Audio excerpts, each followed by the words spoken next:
दिल्ली में यमुना नदी को लेकर सीएम रेखा गुप्ता ने बड़ा दावा किया है। मुख्यमंत्री रेखा गुप्ता ने कहा कि नदी की हालत में अब पहले से काफी सुधार हुआ है। उन्होंने दावा किया है कि पानी में ऑक्सीजन का स्तर बढ़ा है, जबकि झाग और अमोनिया की मात्रा घटी है।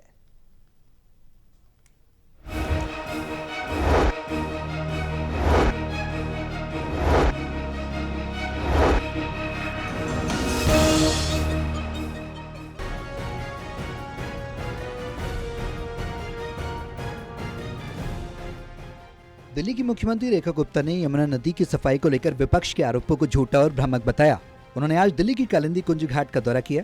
सीएम रेखा गुप्ता ने कहा कि कालिंदी कुंज घाट पर दिल्ली सरकार ने एक आधुनिक लैब स्थापित की, जो रोजाना यमुना के पानी की जांच कर रही है।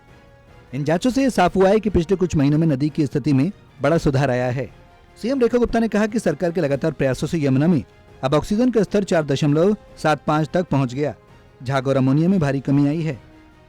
पहले जब नदी में जीवन खत्म हो गया था, अब मछलियां और अन्य जल जीव दोबारा दिखने लगे हैं। मुख्यमंत्री ने कहा कि फॉस्फेट का स्तर घटकर 0.2 रह गया है, जिससे झाग बनना लगभग बंद हो गया है। मैं जवाब देना चाहती हूँ जो विपक्ष बोल करके लोगों को पथभ्रमित करने की कोशिश करेगा। ये पूरा यहाँ लैब सेटअप है।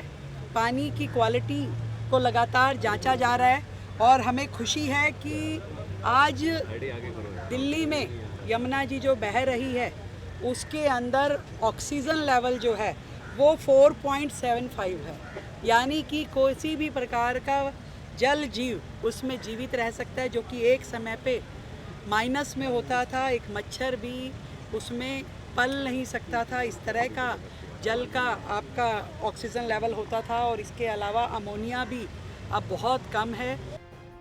सीएम रेखा गुप्ता ने कहा कि हमारी कोशिश है कि आने वाले छठ पर्व पर श्रद्धालु एक स्वच्छ और बहती यमुना में सूर्य देव को अर्घ्य दें। उन्होंने कहा कि ये अपने आप में ऐतिहासिक पल होगा। जनता से अपील की है कि सफाई अभियान को सहयोग दें और नदी को फिर से जीवंत बनाएं। Pranay Sharma, total TV, Delhi.